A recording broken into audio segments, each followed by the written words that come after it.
And what is going on, you guys? Welcome back to another Texas Chainsaw Massacre the game video. We have some answer questions by the developers on the subreddit. Guys, if you have not been to the subreddit, I will leave the link in the description. Go to the subreddit. There are a lot of things that are being answered, and it is really awesome in the subreddit, you guys. So definitely go ahead and check that out. It says right here, posted by one of the developers, Community Hub to Safety by Stealth. Stealth plays an important role in Texas Chainsaw Massacre, but to catch all terms, stealth can mean so many things.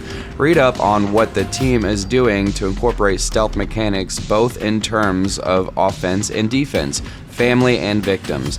There is a distinct sense of cat and mouse in the Texas Chainsaw Massacre. Moments of tension abruptly end with a clash of action, followed by, if the victim is crafty enough, a return to the relative safety of being on edge of another clash, having broken line of sight, struggling to choke down heavy breaths within a hiding place as a family member lurks in the next room, undoing all that you have done to get away. Read more on the Community Hub, and then it gives you a link, and we will definitely give you guys a link to all that. But what it's really saying here is I think it's going to be definitely more like the movies, how we even saw in the recent Texas Chainsaw Massacre. We'll probably have hiding spots under the bed, in corners. It looks like there are dark corners in the trailer where, you know, people may be able to...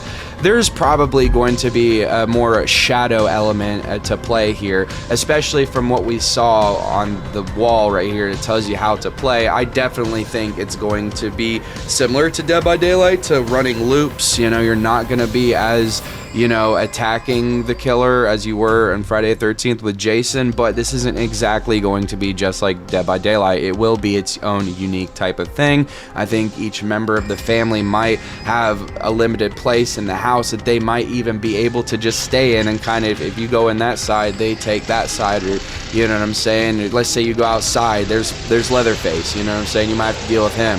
If you let's say you go upstairs, you might have to deal with the grandpa only upstairs. You know what I'm saying? I don't know.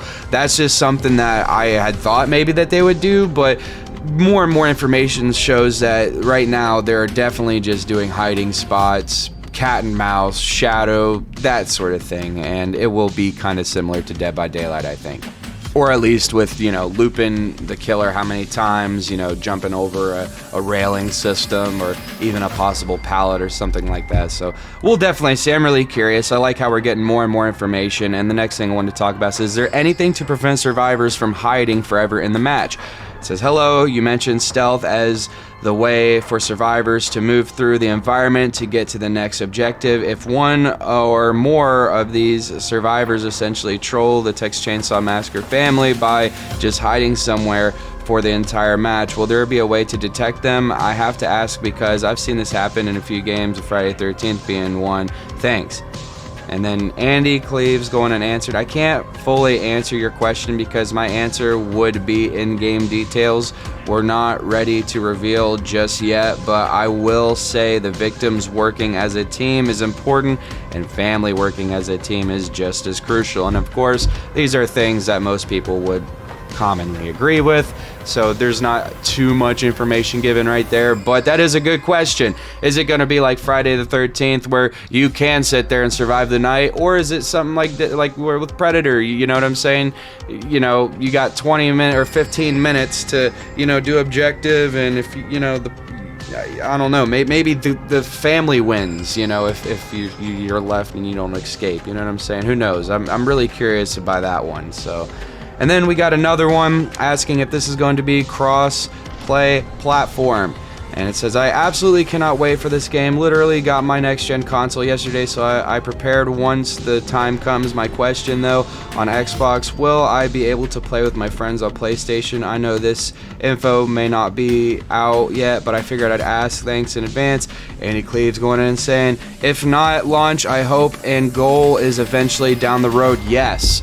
That is awesome right there, and that is something important. And I'm not really big on crossplay when it comes to PC, but when it comes to consoles like Xbox and PlayStation crossplay, that is super awesome, because Predator Hunting Grounds did not have that Xbox chance, and I feel like there's a lot of Predator Xbox players, and that just kind of sucked. I'm definitely happy that we have this for this one. So that makes me really happy to hear. And that was a really good question. I'm glad that they asked that. So that's super awesome. This will probably be crossplay in the future for next gen consoles. Thank you guys so much for tuning in. I hope this video was informational and you enjoyed it. And I will see you guys next time. If you enjoyed, like and subscribe. Thank you and peace out.